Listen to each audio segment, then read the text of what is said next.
Okay, let's make a start. I'm not too sure who everyone is, but I can tell you who I am. And you never know, maybe we might have a conversation at some future point. So my name's Tom Jeffs at Changing Minds Kent CIC. The CIC bit means that we're a non-profit.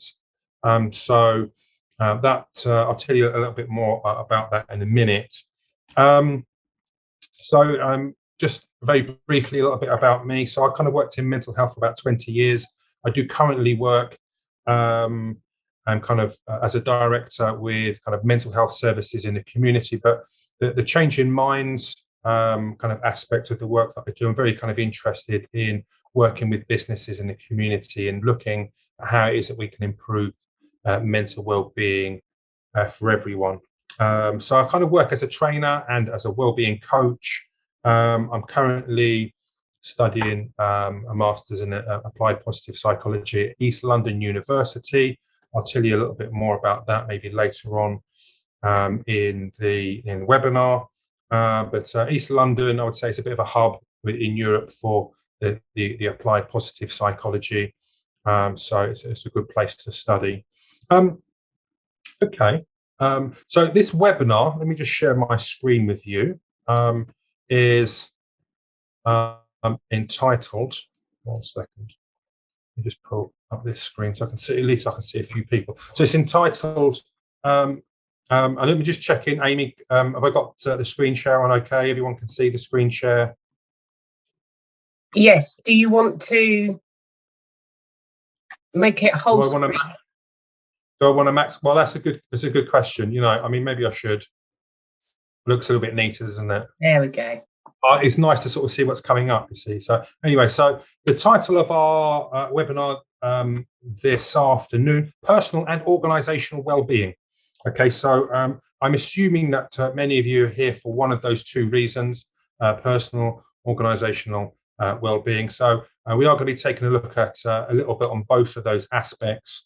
But first of all, I'd like to tell you a little bit about Changing Minds Kent. So we are not for profit, and so we kind of got this kind of relationship where we offer kind of training, and we kind of do these webinars and what have you. We do training with businesses, and we use the kind of the profits as well to kind of support kind of community projects. So there's a nice little kind of symbiosis really between the kind of work that we're doing in businesses and then the work that we're doing in the community. Just to give you a sense of that, this is training that just happened, I think, last Friday up in London. So we'll work with kind of big organizations. This is an organization called Accel, who are like a big venture capital kind of investors. You know, they were kind of principal investors in Facebook and Etsy and what have you. We did some training with them. So we'll do work like that, but also work like this, where these are in our local schools. We did kind of some well-being work. So this is the kind of stuff that we end up that it allows us to be able to kind of get involved with, where we kind of do some kind of well-being work with in the community. And it's obviously not just with kids, but this project just happened to be with kind of school children. I'm sure you'd agree that is an issue at the minute. You know, how it is that we can improve the well-being of our children in our local communities. So that's the kind of work that we're doing. Okay, so just a question for you, and I don't know if it's possible. I know some of you have obviously got your screens on, which is great, but it's just a question for you. Put your hands up if you have not been, this is in the last 12 months, if you have not been anxious, stressed, contending with a low mood, or having trouble sleeping. Is there anyone out there that's in the last, and feel free to put your hand up if your video's not on, you can use the virtual, put your hand up. Is there anyone here that's got fantastic mental health? Stuart, good mental health? No? Well, so this is the interesting thing, right? So this is just some research from before the pandemic. So this is 2019, Public Health England. More than 8 out of 10 people have experienced early signs of poor mental health in the last 12 months. And it looks like all of us here are in that same category. right? So we're not talking about serious mental health issues, but we're talking about low level, like common mental health problems, anxiety, feeling stressed, having low mood, trouble sleeping. These are common things. So what I'm establishing here is the commonality that we all have. This is an issue that we're all contending with in one way or another, personally, in our families, in our workplaces. I did want to give you guys a bit of a sense of what's kind of going on here in the UK. So this is the impact of COVID. This was just an article on the right-hand side in the Independent the other day. More than 1 million people waiting for mental health treatment. 1 in 10 doctor posts empty. So I don't know. This is a news story. I don't think we're kind of surprised by this. This is, we're just kind of stating kind of where we're at. But things weren't good before COVID. Now they're worse, and the stats kind of show that. I've got some great stats here, which were from the Office of National Statistics. This is the impact of COVID. Okay, so the light blue is before COVID, dark blue after COVID, and this is prevalence of moderate to severe symptoms of depression as percentage of the population. Can you see the impact? A trebling, roughly, of the impact on key workers, non-key workers. So it's had a big impact. And again, I don't know this is news to people. I think we're all kind of like somewhat aware of this. But this was interesting. This next little stat, where who seemed to contend with the most mental health issue, and there might be lots of reasons why this data looks like this. Some people might say younger people are a bit more open and willing to talk about mental health, but certainly there seemed to be a large impact on younger people. So again, if you think about your friends and your family, and even the organizations that you're working in, just because people say they're okay doesn't necessarily mean that they are okay. So I just wanted to sort of just initially just sort of kind of set, where are we at, in the UK statistically when it comes to mental health issues. If you have any questions on these, feel free. Hopefully at the end we'll just have a few minutes where we'll be able to just let you know, sort of answer any questions that you might have, maybe kind of give you some extra information or anything. And finally, men or women affected more. Again, there's complicated reasons why the stats might look like this, but it appears that women have been affected disproportionately as well. So younger and disproportionate. So that's the state of play, which is, I don't know, it's a little bit depressing, isn't it? But that's where we're at. I think we need to kind of accept that is what's going on, and I'm sure. I'm reasonably confident that most people here will have some sort of experience, either personally or certainly within their friend and family group. It is something that a lot of people have had to become increasingly aware of, mental health at the minute. Just going to admit a couple more people. Okay, so just kind of moving on to, personally, what can we do about it? There's no magic formula, but there are a number of things. And maybe I might be able to use this analogy, the analogy of a cake. There's lots of ingredients that will kind of go into well-being, and what I would kind of say, putting trauma and kind of like desperate situations aside, I would say that these things are the type of things that are certainly associated with good mental health and good well-being. The ability to have good quality sleep, being able to have a routine. I'm probably not telling you guys anything new that you don't already know, but what's really interesting about the sleep, some recent research which shows that there seems to be genetically, there are some genetic markers that are associated with sleep disorders and also mental health. Now, there is some sort of issue there, and they're sort of kind of researching that. So interesting, there's this sort of association with a sleep issue and mental health. Exercise, again, it doesn't have to be HIIT training at the gym, but if exercise was a pill, it would be the best-selling pill. So again, that's something that I think it's worth encouraging for you and for others, even if it's just going out for a walk. There's a lot to be gained in the exercise. Diet's really important. You may not have heard of this, but there is such a thing as gut psychiatry. I do think in the future we'll be kind of looking at the role of diet in mental health. There was an interesting study. They took a depressed mouse, and they took some of its fecal matter, like internally, and they put it into another mouse, and that second mouse, who was well, started to display depressive type behaviours. That there seems to be some sort of link with the kind of a bacteria in the gut of the depressed mouse that somehow seemed to manifest itself in the healthy mouse. Now, you might say the second mouse is probably a bit depressed because he had some other mouse's fecal matter transplanted inside. Maybe that's not going to be particularly helpful for your mental health if you're a mouse. And other people ask, how do they know if the mouse was depressed?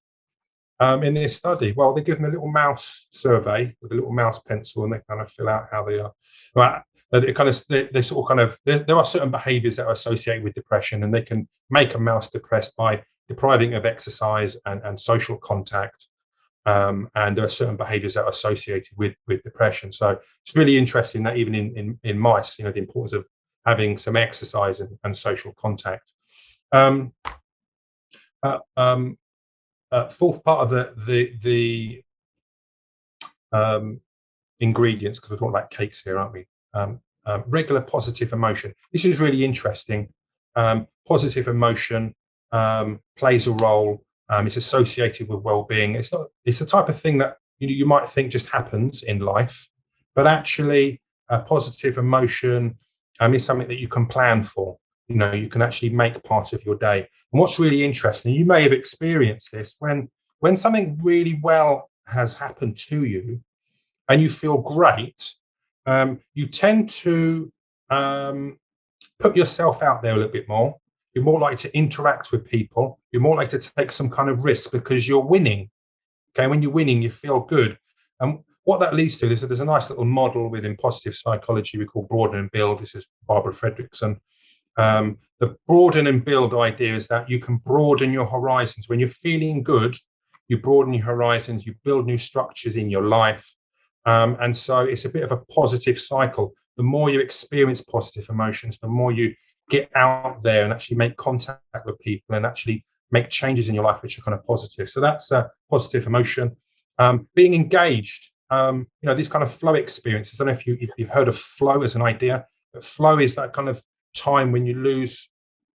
It's an experience where you lose all sense of time. Like when you're watching a film and you're just lost in a film or a book, or you're playing music or sport. They call that a flow experience. And flow experiences are associated with high levels of life satisfaction. Relationships are really important, especially at the minute with COVID. It's a really important thing that you plan and make time for people and be unapologetic about your need for contact with people. That's particularly true of us men. We're really poor actually kind of making contact with people outside a pub. Outside of the context of a pub. I have sort of seen that women seem to find it a little bit easier to go for a coffee with their friends. My friends, when I've offered to go for a coffee with them, have wondered if I'm okay. Something a little bit odd about it. It's not quite a social norm yet. I'm changing their minds on that. Meaning and purpose. If you haven't read it, I would suggest Frankl, Man's Search for Meaning. That book will make you cry. Frankl, a psychiatrist in the concentration camps of Nazi Germany. What he was really kind of interested in was that, and here's a quote from the book, he would say, those who have a why can bear almost any how. If you know why it is that you're doing what you're doing, you'll find a way of doing it. If you know why you're suffering, if you know why you're having to contend with stuff, it makes it easier to be resilient. So he very much saw that people had a purpose and meaning were resilient. Those that didn't know why they were there were the ones who weren't able to kind of resist that pressure. They ended up dying. So there's really kind of interesting kind of ideas of this link between meaning and purpose. So do you have a meaning, a purpose in your life? You know, what's going on for you? Accomplishment, you know, the wind in your hair, making time for regular self-care, meditation, again, some more research, mindfulness meditation. I'm sure some of you have heard of this. The research out of Oxford University just in the last years shows that meditation is as good as antidepressants for treating recurrent depression. So that's quite powerful, and I think that's worth looking into. And the other thing I would say about meditation, because I know everyone's, I say everyone, like a lot of people have tried it, and I've met a lot of people who will sort of say, oh yeah, I've done 3 minutes, done 5 minutes. If meditation is a little bit like exercise for the mind. You wouldn't go to the gym and do 3 minutes of exercise and think you were going to get fit, would you? Like, you need to do a bit. So the research where it's actually used for treating depression, we're talking about 45 minutes a day. So it's quite a serious thing. So there is some, questions out there about how much meditation do you need to do to get a benefit? That's sort of the question on that still out. And then finally, I probably spent way too long talking about this. This kind of no magic formula, 10 areas to consider. But the last one here, not too much media. I love this kind of idea, or sort of love it, about solitude deprivation. Increasingly in the last 50 years, we are overwhelmed with other people's thoughts and ideas, channeled through social media, TV, the internet, what have you. Me talking to you about well-being, like I'm just another one, aren't I? Of like just people, giving you information. And we don't have time for a bit of solitude. So, we're deprived of solitude. And that's something really that needs to be built into your, regular self-care and routine, that you have some time to yourself without other people talking in your ear. So this, I would sort of say, if you're doing lots of these things, there's a good chance your well-being is going to be okay.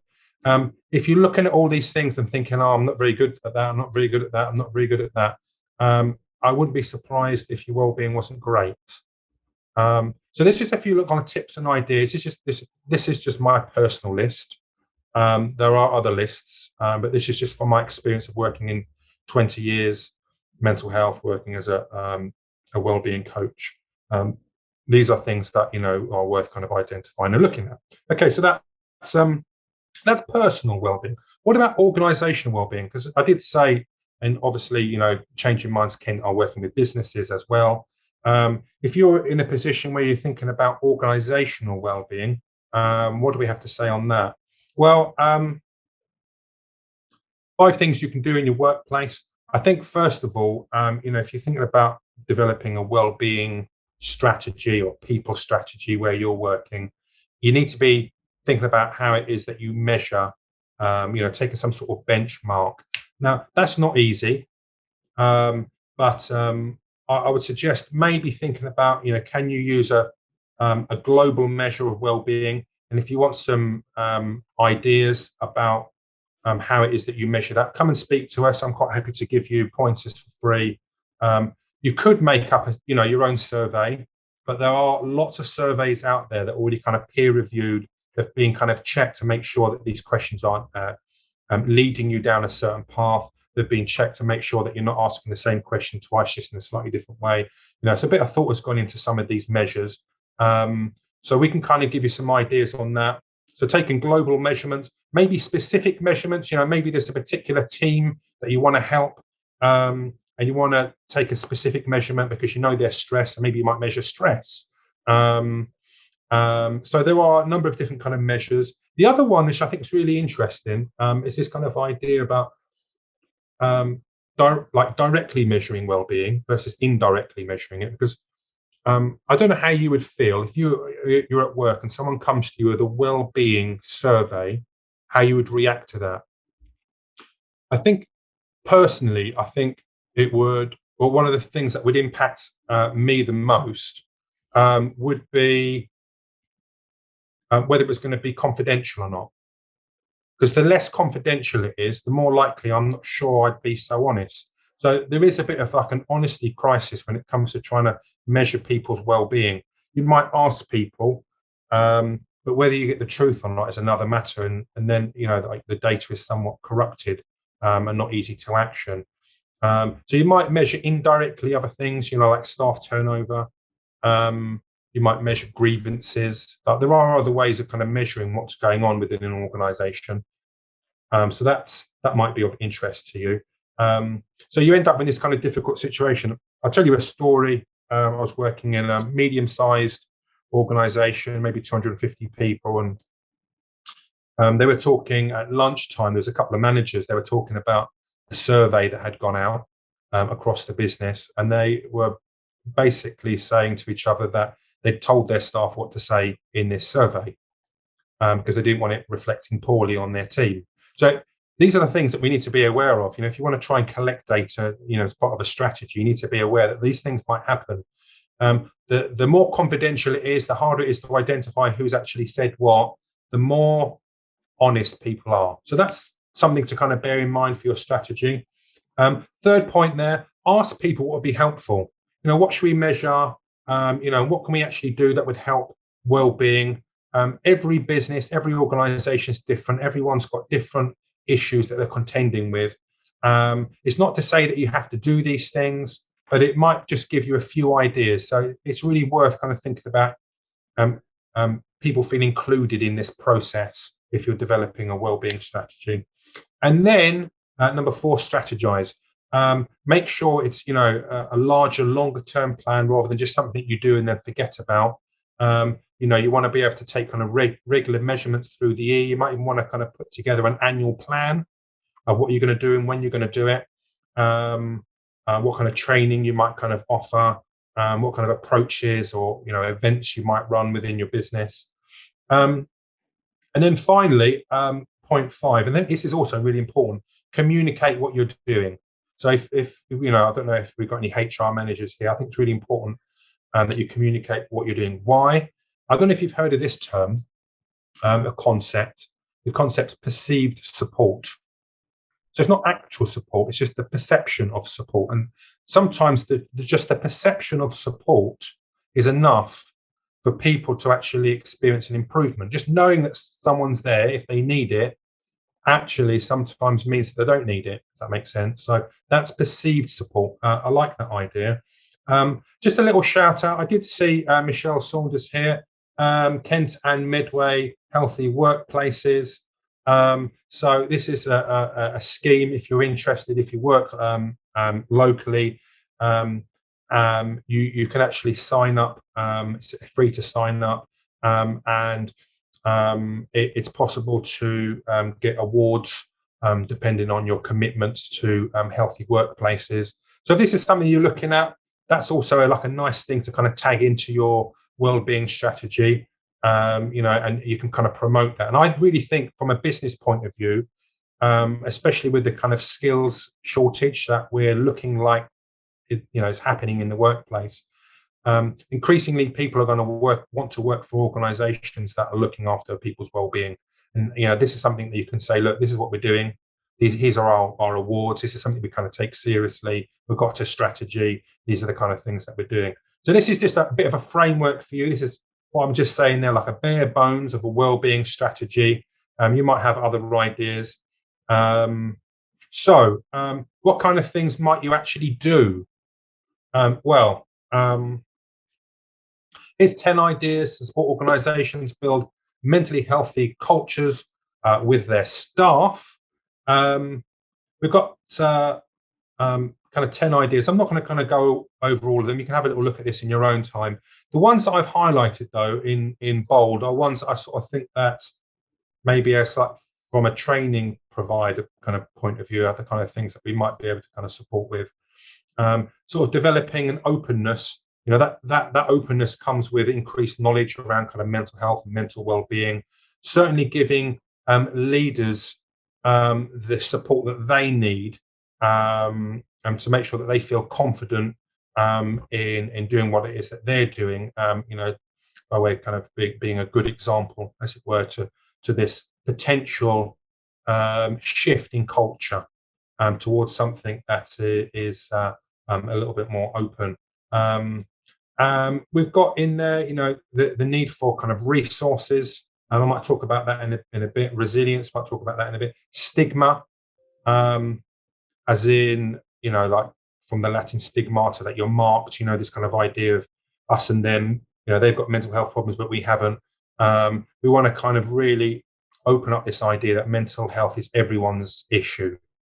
Everyone has mental health. Some of it's good, some of it's poor. It moves around. Sometimes it's good and sometimes it's bad. Depends on what's going on in your life and how well you're looking after yourself and what's happened to you recently.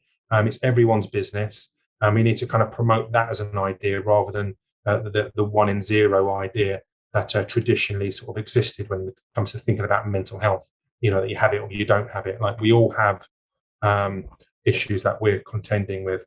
So I just want to give you a few little kind of ideas.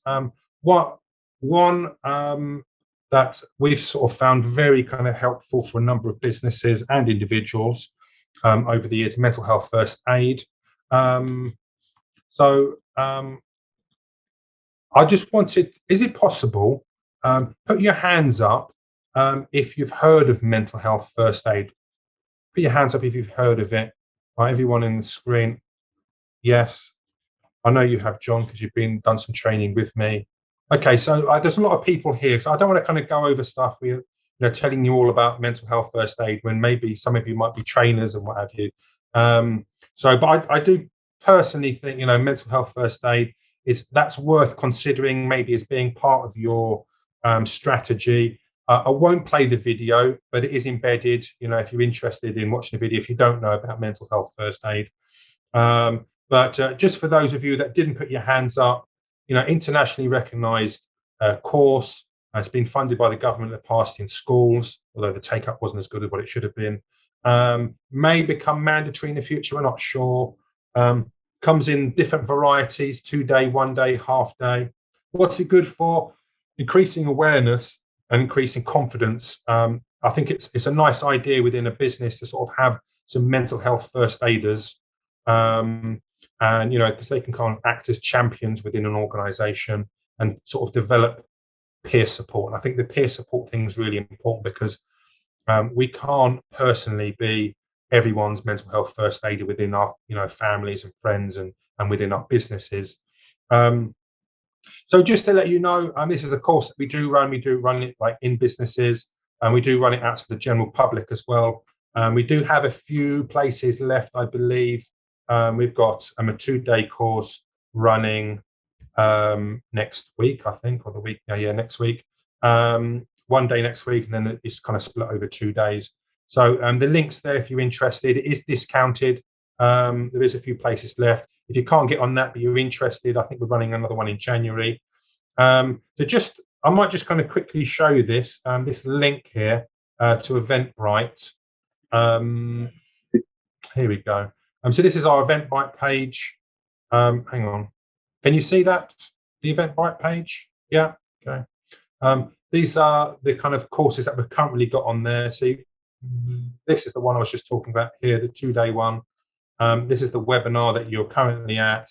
But there are a number of other kind of training stuff, so you might want to check that out when you get time. I'll tell you a little bit about some of these others in a minute. But just so it's there, you've got the link, and there's plenty of more information there about that training.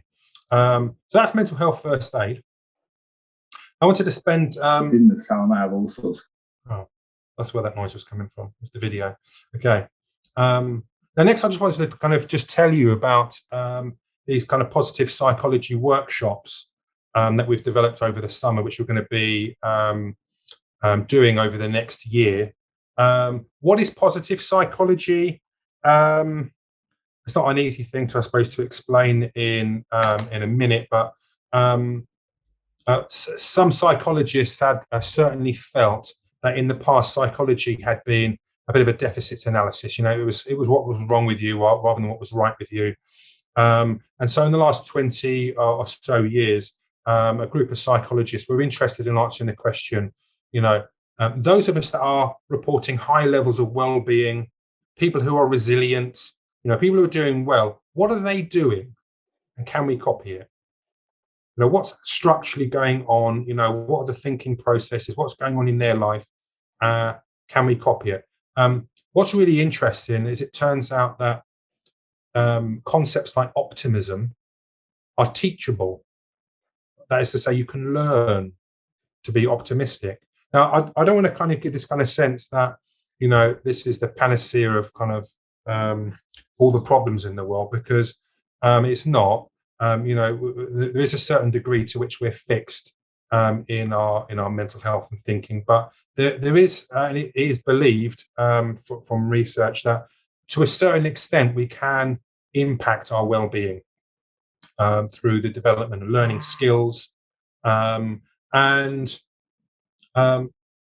this idea has really kind of taken hold. So much so, I think I might just kind of quickly show this. This may be of interest to some of you. This idea of like teaching resilience, teaching optimism. This is a paper from 2011. You may have come across this before. It was such a good idea that the US Army have actually employed kind of psychologists from Pennsylvania University, where positive psychology sort of had its beginning, to develop a master resilience trainer program, a 10-day program that teaches resilience skills to non-commissioned officers, which they then go on to teach to soldiers that they're commanding. What are they teaching? Well, they are teaching things like this: resilience, building mental toughness. We've got the topics like the ABC model, which you may have heard of, explanatory styles, and what have you, problem solving, cultivating gratitude. So that's a really interesting paper. I might just kind of throw that in at the end. Amy might be able to kind of throw that out. That's an interesting read. But the reason why I'm showing you that is because I wanted you to be aware that this was so much an interest and a teachable skill that is something that has got quite a wide audience. So third wave, let me tell you about the waves. Initially, positive psychology was all about the individual. It's all about, what can you do to make your well-being fantastic? It was almost a bit like the study of happiness. And some people didn't like it. Some people complained about toxic positivity. I don't know if you've ever experienced when you're not feeling great and someone says, turn that frown upside down.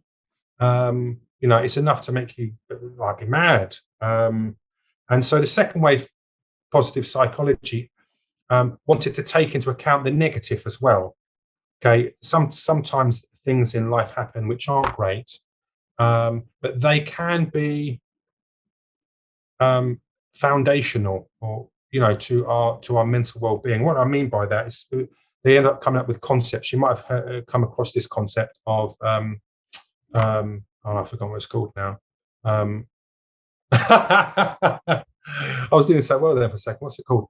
Post-traumatic growth. That's it. Post-traumatic. You might have heard of post-traumatic growth. Something bad happens, but actually someone's well-being is actually even better than what it ever has been before, because it has such a profound impact on them. That was second wave psychology. The kind of concepts like that. Third wave positive psychology, something that's found more in kind of European positive psychology, is the idea of the organization, the place where people actually are. It's all well and good sort of telling people that they are the masters of their own ship if you put them in a storm. Does that make sense? So if you are in a really poor work environment, and it's very stressful and your boss is unsupportive, then it's going to have an impact on your mental health. It's not just internal things that have an impact on your mental health and mental well-being, but external things as well. So this is this kind of sense of organizational psychology. And off the back of that, what some of the research seems to suggest is that one of the best ways of improving well-being for people in the organization is to make sure that line managers, executives are trained to have as good as mental well-being as possible, and trained in these types of concepts. This is more of a top down, but it's the quickest way to have a positive impact on people's well-being. Because, and I'm sure we've all experienced this, working for someone, let's say they're someone difficult, essentially, in a organization where it's very unstructured, there's a lot of chaos going on. That's going to affect your well-being. So in places like that, it might be more evident that there is toxic leadership. So we want really, to kind of move away from that and start to kind of embrace what's good about people, and build on that. So with that in mind, Changing Minds, we've kind of developed just a number of workshops here, and we're going to be running these workshops on a month-to-month basis. These are workshops which you can buy into your organisations if you wish to. A number of great ones, building resilience, coping skills, managing stress, communication skills. This fifth one, I love this one, how to build wellbeing in teams and organisations. This is based off of the concept of psychological capital. As a business, you've got a bank account with money in it, but if the mental health of your workers and employees had a bank balance, what would it be? Would it be good? Would you be broke? So that's interesting. That's something you can measure, psychological capital, and it's something you can build on. And the guy came up with this concept. Lutheran's done some research off the back of that, which showed that even just a few kind of workshops seem to have a positive impact on the measurement of this psychological capital. So it's something that you can change and improve. Other ones are planning for the new year: coaching skills, mindful awareness. I did mention mindfulness before. Values and meaning, developing capacity to cope with adversity, preventing burnout in organizations. These workshops, evidence-based, they are applied. That's really important to me. I don't like it when we're thinking about information that's just interesting, but so what? How does it have an impact on people? I'm really interested in giving people ideas which actually have an impact on people's well-being. So again, all of these, or not all of them, some of these courses are on Eventbrite. That you can kind of book into them if you're interested in that. If you want to find out more about what's included in these workshops, we've got a nice PDF which we can send you. So just get in contact and we'll send you that PDF. It's got all the kind of a bit of an overview of what it is that we're covering, the models that we're covering, the ideas that we're covering, and all the references that are associated with that particular workshop, just in case you want to kind of get into a little bit more of that. So what are the benefits of doing these? Having your wellbeing strategy, maybe making use of us to do some of your training. Well, it doesn't have to be us, it could be anyone. But getting a training provider in that's going to be able to do some mental wellbeing training. I'm pointing this out. I think it's pretty obvious. Increased confidence.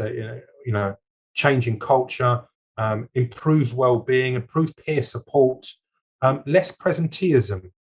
That is to say, people when they're at work but they're not really at work. Improved productivity. For those of you who are interested in that, lower staff turnover, less disruption due to health. So there's benefits there. Why Changing Minds? Well, I suppose one of the things that I want to just kind of remind people is this kind of idea of social value, profit to people. It's just a few of the organisations we've worked with over the last year or so. But yeah, the idea is that you're kind of supporting a non-profit. And from a business point of view, that's good news. That's good news for you if you're involving yourself with a local. I don't know. You guys are from all over the internet, so I don't know exactly where any of you are from. So maybe I'm not local to you, but we're certainly small. We're doing kind of projects and what have you in our local area, which is Kent. And so that's a good news story, and I think that's worth celebrating. So there's a bit of not only can we provide kind of training, but there's also some reputation in there as well. Some good reputation for you if you're kind of working with us. So if you fancy a cup of tea and a chat on Zoom, what have you, or a coffee if that's your thing, You've got my email address there. You've got Colin and James's emails. They're also kind of directors, and I'm sure they'll be willing, love to have a chat with you. We've got a couple of links on there. One to our kind of newsletter, which kind of just lets you know what it is that we're doing, and we'll let you know about any discounted training. Feel free to subscribe to that, and also our training calendar there if you want to kind of find out what it is that we're doing over the next 6 months, which you might be able to come in and have a little taster. So that's all done pretty well. Look, it's 1:45. Haven't taken up your whole lunch time. I suppose what I'm interested in, just looking at the, yeah, okay, so I'm just looking at the chat. That's fine, it's all looking good. Any questions? Any questions? It's been lovely to kind of spend time with you. So if you need to go, great. But any questions on anything that I've said? Anybody would like to know more about anything? There's no such thing as a silly question. You've probably learned that from Mental Health First Aid. So feel free just to unmute yourself, and there's no set way of doing this. Just feel free to unmute yourself or raise your hand and ask your question. Over to you. If you're going to ask me a question, please make it an easy one. Hiya. It's not a question. I really enjoyed that. It was just something that I've been noticing and looking at the statistics you showed about the effect of COVID and difference. I think we're entering into a second stage, if you like, and I think a lot of people who worked throughout the lockdown and were holding things together and just got on with it, I think they're starting to hit that burnout now. And I'm noticing colleagues going off sick now, whereas they've been absolutely fine all the way through. So this is more important now than ever, recognising that we need this kind of support. So yeah, well, thank you. Thank you for that, Lee. Yeah, I mean, it's interesting. One of the things I was talking about was like not just sleep, but routine. I think when routines change for people can be really kind of upsetting. I think you're probably on the head there. We've been in like a constant kind of transition with little kind of rests, haven't we? And we're in this sort of like another sort of potential transition phase, and I think that's having an impact on people. And so yeah, this type of thing, you know, is really important on an individual level, and also, you know, on kind of wider organizational levels. Any other questions? I'm just sort of looking in the chat. Yes, thanks for the shout out, Tom. This was Michelle. Anyone would like any more information about the workplace health offer? This is, do you remember I said about, you know, if you're going to have a strategy and you wanted to maybe sign up to the you know, where you're going to pledge to do things in your business to do with, you know, health and well-being, and then be able to promote that. I'm not selling it very well, Michelle. I'm sure you do a better job. But the link's on there, and I think it's in the slides as well, which we'll send you. Have a little look at that. That's really interesting. If that's something that you want to kind of add into your strategy, I think that's worth doing. Obviously, if you're in Kent, if you're like Lee and from Hertfordshire and Stevenage, then maybe there's a local equivalent. I don't know. Okay, yeah. Any other questions? Oh yes, the book you mentioned, Frankl. Can you Yeah, Frankl, Man's Search for Meaning. Man's Search for Meaning. Man's Search for Meaning. Yeah. Oh, that's an excellent read, Lee. Right. That has certainly helped me in difficult times, just remembering some of those stories, some of his observations about humanity. 20th century existential philosopher, psychiatrist, kind of wrote in the 60s, developed logotherapy. But yeah, great read. Really love that. Yeah. Okay. It's the start. Yes. So just a question from Kath Mernin. She said you kind of missed the start. Can we book programs as of now? Yes, on Eventbrite, we have the kind of workshops there. They will be running because with my other hat, I work in a health and social care organisation. You know, we have 100 odd employees. We've got loads of managers. I'm getting them all on this particular training course. So it's definitely running. If you'd like to join us, the Eventbrite link will take you to the training page with all the kind of information that you need to be able to kind of purchase in, kind of buy in. You can come to one course, come to what you want. You know, you might just want to pick a few of them. And you know, just kind of go from there. So it's a bit of a pick and mix. Great. Kath saying, sounds great. I live and work in Northern Ireland, so great to have this online opportunity. Yes, it's one of the things. It is all online, deliberately so, because I wanted it to be, you know, available no matter where you were in the country or even in the US, or have you. We have people kind of dial in from the US as well. So yeah, it'd be lovely to have you. We'll be doing it over Zoom, and you know, we'll have a good time, and you know, hopefully we'll learn something that will be helpful for developing mental well-being personally, or you know, organisationally. Question from Sarah Kellett: what was the title of the paper you referred to regarding teaching resilience? That was, I'll tell you what we'll do. We might just kind of throw it out. Amy, is that okay? We'll throw it out with the slides. Yep. So yeah, that's fine. But it's called, which you can probably find in Google Scholar, Master Resilience Training in the US Army. So it's just a kind of a report on the program that they developed for the US Army to develop resilience. So I mean, I love that as an idea. You know, the idea that you can teach resilience. So I think they've trained thousands within that program. So yeah, we'll throw that paper out. That's okay. You good? Sorry, just reading from Roz. Really good intro. Thank you. Practical and positive. Can take action. Think that the comment on being in transition stage again is interesting. It's a challenge, dealing with ambiguity and uncertainty as our new reality. Yeah, absolutely. Yeah, we need certainty, and there's not a lot of certainty at the minute, and I think that can cloud what the future looks like. And when the future looks cloudy, it's hard to be hopeful. There's another, you know, positive psychology idea, hope, like hopefulness, you know, measurable. You know, you can improve your hope, believe it or not. You know, so that's something we kind of cover in one of the workshops. That's a really interesting idea. Okay, so thank you very much. If anyone wants a personal catch up, you've got my email address. If you just want to have a chat, about anything, then I'm sure we can kind of organise that. It'd be nice to meet you personally. If there's anything you want to talk about, you know, we can maybe set something up over the next week or two.